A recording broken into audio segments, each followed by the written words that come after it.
Assalamualaikum dan salam sejahtera. Utama TVS 17 Disember 2020, saya Garzari Afindi. Dan saya Akmal Saleh, ikuti berita ini.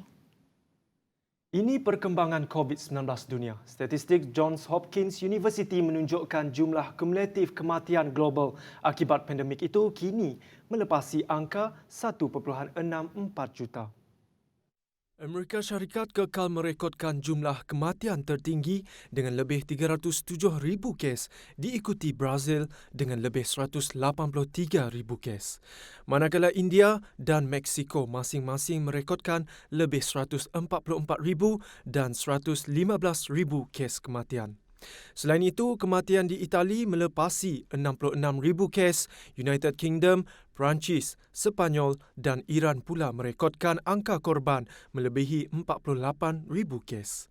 Negara yang melepasi angka 36,000 kes kematian adalah Argentina, Peru, Colombia dan Rusia. Lain-lain negara masih merekodkan angka korban di bawah 25,000 kes. Malaysia kini mempunyai jumlah kes COVID-19 tertinggi ke-79 di dunia dengan 1,295 kes COVID-19 baru dilaporkan hari ini. Jumlah kumulatif di Malaysia telah mendahului China. Jumlah kes COVID-19 di Malaysia pada masa ini adalah sebanyak 87,913, lebih tinggi daripada 86,770 kes terkumpul di China dengan jumlah penduduk 1.4 bilion, hampir 43 kali lebih besar daripada 32.7 juta penduduk di Malaysia. Negara-negara ASEAN yang lain melaporkan jumlah jangkitan coronavirus yang lebih besar daripada Malaysia berada di kedudukan ke-19 iaitu 636,154 kes, Filipina pada 28 iaitu 452,988 kes dan Myanmar di tempat ke-69 iaitu 110,667 kes. Setakat 17 Disember 2020, Malaysia telah merekodkan kes harian baru sebanyak 1,220 kes. Ini menjadikan jumlah kes positif COVID-19 di Malaysia sebanyak 89,133 kes, manakala jumlah kes aktif dengan keboleh jangkitan COVID-19 pula adalah 14,671 kes. Kementerian Kesihatan Malaysia mencatatkan 3 kluster baru yang telah dikenal pasti pada hari ini iaitu kluster Jalan Rusa, kluster Tapak Bina Pasifik dan kluster Maringkan. Baik, Sarawak hari ini mencatatkan 9 kes positif COVID-19.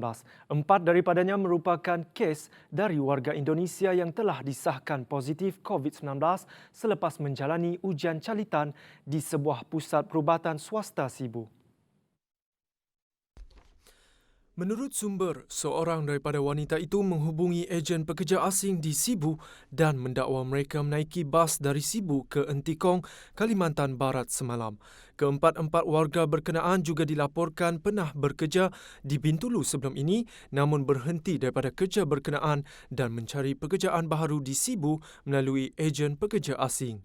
Kes ini dikategorikan sebagai kes import A, iaitu kes yang mendapat jangkitan dari luar negara dan merupakan kes ke-1077. Justeru, pertambahan kes ini telah menjadikan jumlah keseluruhan kes positif COVID-19 di Sarawak meningkat kepada 1,084 kes. Pemilihan vaksin COVID-19 keluaran syarikat farmasetikal antarabangsa Pfizer adalah berdasarkan laporan interim ujian klinikal yang menunjukkan keberkesanan vaksin adalah 95% dalam mencegah jangkitan wabak itu. Menteri Sains, Teknologi dan Inovasi Khairi Jamaluddin berkata, laporan itu telah diterbitkan di New England Journal of Medicine pada 10 Disember lalu. Tambah Khairi, kerajaan malah turut mendapat akses data untuk menilai kualiti, keselamatan dan tahap keberkesanan vaksin itu. Vaksin ini juga telah mendapat Emergency Use Authorization daripada 7 negara, termasuklah United Kingdom, Amerika Syarikat, Bahrain, Kanada, Saudi Arabia, Meksiko dan Singapura. Walau bagaimanapun, keputusan penggunaan vaksin tersebut di Malaysia masih tertakluk kepada pendaftaran dan kelulusan daripada bahagian Regulatory Pharmacy Negara NPRA, Kementerian Kesihatan. Beliau berkata demikian sebagai menjawab soalan Ahli Parlimen Bagan Lim Guan Eng. Dalam perkembangan lain, beliau berkata jawatan kuasa khas akses bekalan vaksin COVID-19 sedang mempertimbangkan calon vaksin lain yang berada di fasa 3 ujian klinikal. Vaksin berkenaan adalah bagi tujuan imuniti kelompok sehingga 70% jumlah populasi negara. Pengumuman mengenai perkara itu dan senarai keutamaan penerima vaksin akan dibuat dalam masa terdekat. Bertemu kembali. Jabatan Siasatan dan Penguatkuasaan Trafik Sarawak akan melancarkan operasi khas iaitu Ops Selamat bermula 18 Disember hingga 1 Januari 2021. Ketuanya Superintendent Alexson Nagacabu berkata operasi ini bertujuan untuk menurunkan kadar kemalangan jalan raya di Sarawak di sepanjang tempoh perayaan yang akan datang. Katanya lagi, selain menguatkuasakan undang-undang, operasi ini bertujuan mewujudkan suasana selamat dalam kalangan pengguna jalan raya dengan cara menempatkan pegawai dan anggota polis di semua lokasi yang sering mengalami kesesakan lalu lintas. Selain itu, operasi ini juga bertujuan untuk mencegah jenayah, iaitu jenayah pecah rumah, iaitu dengan membuat rondaan berkala di lokasi-lokasi yang telah dikenal pasti sering berlaku kejadian pecah rumah ini bagi memastikan premis dan juga rumah-rumah kediaman yang ditinggalkan oleh penghuni yang balik bercuti supaya rumah-rumah ini berada dalam keadaan selamat dan bebas daripada sebarang pelakuan jenayah, iaitu jenayah pecah rumah. Selain itu, dalam tempoh yang sama juga, pihak Jabatan Siasatan dan Penguatkuasaan Trafik Sarawak turut akan mengadakan operasi lampu isyarat merah yang telah pun dikuatkuasakan oleh Jabatan Siasatan dan Penguatkuasaan Trafik Bukit Aman pada 15 Disember lalu dan operasi ini akan diadakan serentak bersama dengan Ops Selamat di Sarawak sehingga tarikh 31 Disember 2020. Operasi lampu isyarat merah ini bertujuan untuk mengambil tindakan ke atas mereka yang melakukan kesalahan melanggar lampu isyarat warna merah dan iaitu ketika mereka menunggang ataupun memandu di atas jalan raya. Dengan ini saya berharap kedua-dua operasi ini akan dapat mencapai matlamat dan akan berjaya mencapai matlamat yang telah disasarkan. Iaitu yang pertama adalah mengurangkan kadar kemalangan jalan raya di tempoh musim perayaan ini dan juga mengurangkan kes kejadian pecah rumah di sepanjang tempoh musim perayaan ini. Seterusnya, 3 orang maut dalam kemalangan membabitkan 2 buah kereta di Kampung Pangi, Jalan Lawas, Terusan pada Rabu. Kemalangan dilaporkan berlaku di Kampung Pangi, Jalan Lawas, Terusan melibatkan 2 buah kereta di antara pemandu kereta Honda City dengan pemandu kereta Pro 2 Kancil. Hasil siasatan awal mendapati kemalangan dipercayai berlaku akibat kecuaian pemandu kereta Honda yang datang dari arah Terusan menghala ke arah Bandar Lawas.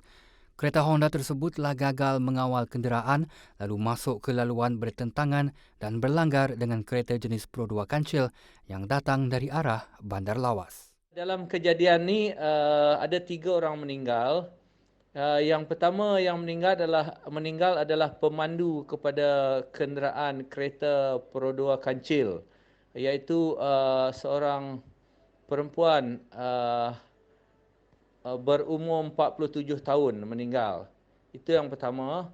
Dan yang kedua adalah penumpang kepada kereta kancil ini, iaitu seorang perempuan yang bernama Margaret yang meninggal di Hospital Lawas. Dan seorang lagi mangsa yang meninggal dalam kejadian ini adalah penumpang kepada kereta Honda City. Honda City ini yang meninggal ni adalah seorang warga negara Filipina berumur 55 tahun, iaitu lelaki. Dan jumlah keseluruhan mangsa yang terlibat dalam kemalangan ini ialah untuk kereta kancil dia ada 6 orang menaiki kereta kancil itu dan untuk kereta Honda City itu 2 orang. Alexson berkata demikian ketika dihubungi TVS dan kes kini masih dalam siasatan di bawah Seksyen 41.1 Akta Pengangkutan Jalan 1987. Seorang juruwang wanita mengalami kecederaan teruk selepas terlibat dalam kes rompakan di sebuah kedai serbaneka di Bandar Baru Batu Kawas sekitar 7.30 malam semalam. Ketua Polis Daerah Padawan, Superintendent Aidil Bol Hassan berkata, pekerja berkenaan diserang dengan menggunakan parang pemotong daging sehingga menyebabkan kecederaan berukuran 7 cm di lengan kanannya. Pada awalnya, suspek dipercayai berpura-pura untuk membeli pemetik api dan cuba mengambil peluang bertindak merampas telefon pintar milik pekerja berkenaan. Bagaimanapun, suspek berjaya melarikan diri dan pihak polis kini giat memburu suspek setelah mendapati terdapat kesan cap jari di tempat kejadian. Seterusnya, beberapa bahan artifak lama ditemui ketika kerja-kerja penggalian bagi projek penyambungan sistem kumbahan di pekarangan Balai Polis Sentral pada Khamis. Menurut Timbalan Pengarah Jabatan Muzium Sarawak, Dayang Murzanah Awang Hadi, laporan mengenai penemuan tersebut diterima daripada Jabatan Kerja JKR. Susulan itu, katanya kerja-kerja kajian tapak dijalankan oleh Unit Arkeologi Jambatan Muzium Sarawak di tapak penemuan artifak. Dalam pada itu, kebanyakan daripada penemuan tersebut adalah berbentuk tembikar yang dipercayai dari China, Eropah dan kemungkinan besar dari Timur Tengah. Penemuan paling jelas adalah botol pil kaca yang dibuat pada tahun 1880 dari London. Kita bertemu kembali. Kerajaan belum bercadang memberikan pengecualian duty stamp untuk pindah milik hartanah daripada ibu bapa kepada anak ketika ini. Menteri Kewangan Tengku Datuk Seri Zafrul Tengku Abdul Aziz berkata pengecualian duty stamp 100% hanya diberikan ke atas pindah milik di antara suami dan isteri saja. Kerajaan telah mengumumkan peremitan duty stamp sebanyak 50% diberikan ke atas surat cara pindah milik bagi urusan pindah milik harta tanah atas dasar kasih sayang antara ibu bapa kepada anak atau sebaliknya. Hasrat peremitan duty ini diberikan adalah bagi menggalakkan urusan pindah milik harta antara ibu bapa dan anak dilakukan semasa hidup bagi mengelakkan berlakunya permasalahan tuntutan harta setelah berlaku kematian antara salah satu pihak yang berkenaan. Selain itu, ia juga bertujuan untuk mengurangkan kes tuntutan harta pusaka di mahkamah pada masa akan datang. Beliau berkata demikian sebagai menjawab pertanyaan Ahli Parlimen Parit Datuk Muhammad Nizar Zakaria. Tambah Tengku Zafrul, peremitan duty stamp tersebut terpakai bagi surat cara pindah milik harta tidak alih yang disempurnakan pada atau selepas 1 Januari 2020. Katanya ia terhad bagi penerima harta tanah yang bertaraf warga negara Malaysia sahaja. Perkhidmatan feri Pulau Pinang akan diteruskan. Menteri Kewangan Tengku Datuk Seri Zafrul Tengku Abdul Aziz berkata ia akan diteruskan mengikut syarat pembiayaan kerajaan kepada pelabuhan Pulau Pinang. Menurut beliau, Kerajaan Persekutuan telah meluluskan peruntukan 30 juta ringgit kepada pelabuhan Pulau Pinang bagi mengambil alih perkhidmatan feri. Saya ingin mengesahkan bahawa peruntukan tersebut seperti yang diluluskan sebelum ini akan dibayar dalam 2 ansuran tahunan. Peruntukannya RM15 juta untuk tahun 2021 adalah termasuk dalam peruntukan yang telah diluluskan dalam RUU Perbekalan 2021. Baki RM15 juta akan disediakan. Kerajaan akan memastikan supaya pihak Penang Port akan disyaratkan untuk meneruskan perkhidmatan feri Pulau Pinang yang ikonik dan berwarisan. Beliau berkata demikian ketika menggulung perbahasan rang undang-undang langkah-langkah sementara bagi pembiayaan kerajaan penyakit coronavirus 2019-2020 di Dewan Rakyat pada Khamis. Sebelum ini, Suruhanjaya Pelabuhan Pulau Pinang mengumumkan perkhidmatan feri Pulau Pinang yang menghubungkan tanah besar di seberang perai dengan bahagian pulau negeri itu sejak 126 tahun lepas akan diganti dengan bot penumpang laju bermula 1 Januari, manakala feri sedia ada pula hanya digunakan sebagai medium pengangkutan bagi pengguna basikal dan motosikal.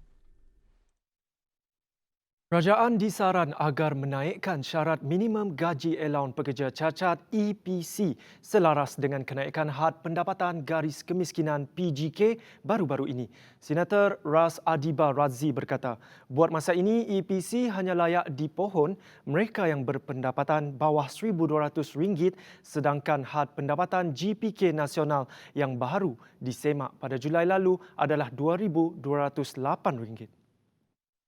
Bagaimana pula mereka yang berpendapatan lebih 1,200 tetapi masih menanggung kos perubatan, sara hidup, pengangkutan serta teknologi bantuan yang tinggi.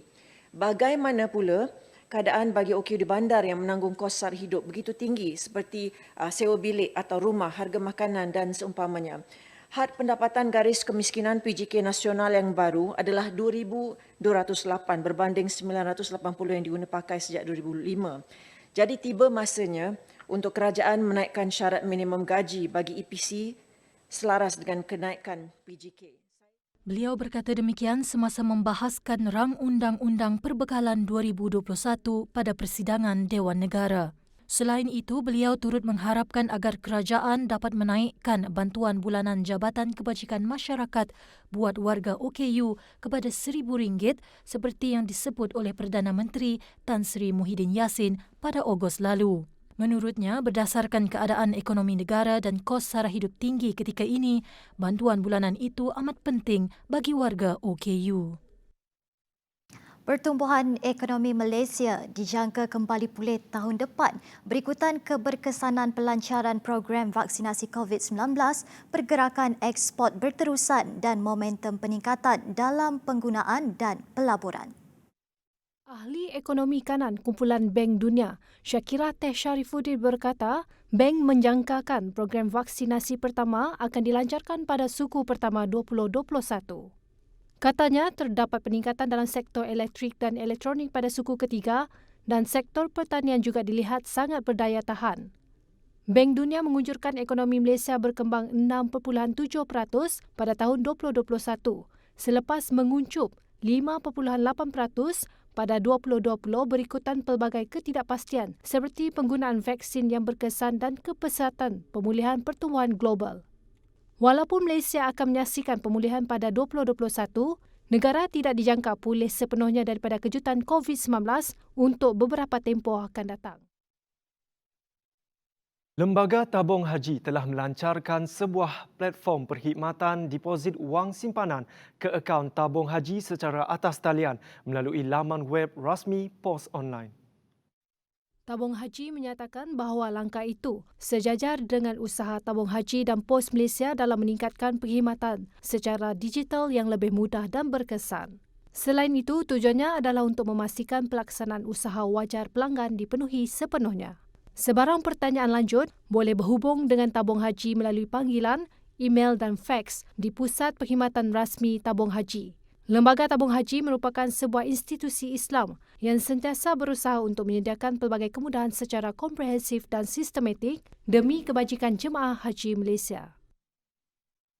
Juara Liga Super Johor Darul Takzim mengumumkan gabungan bersama organisasi antarabangsa iaitu Bekalan Tabung Kanak-Kanak Pertubuhan Bangsa-Bangsa Bersatu UNICEF.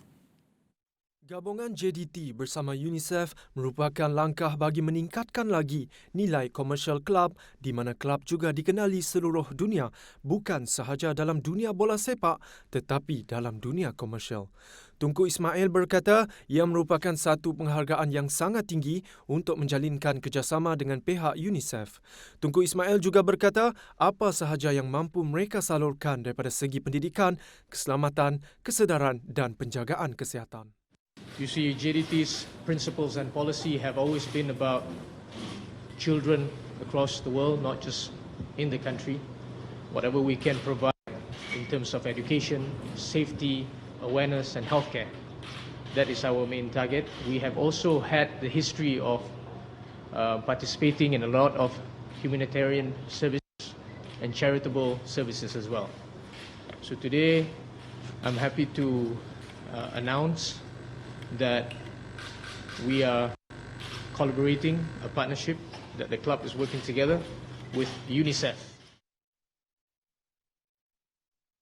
Baik, laporan itu tadi mengakhiri Utama TVS malam tu. Teruskan kesetiaan anda bersama kami. Baiklah, kepada kita orang semua di luar nun, jaga diri kita orang sebab perjuangan menentang COVID-19 tu belum habis lagi. Jadi jaga penjarakan fizikal dan patuhi SOP yang telah diberi oleh SIDAK KKM. Kita jaga kita. Saya Kazari Afindi. Dan saya Akmal Saleh. Sebelum mengakhiri Utama TVS malam ini, saksikan selingan video ini. Salam hormat dan selamat malam.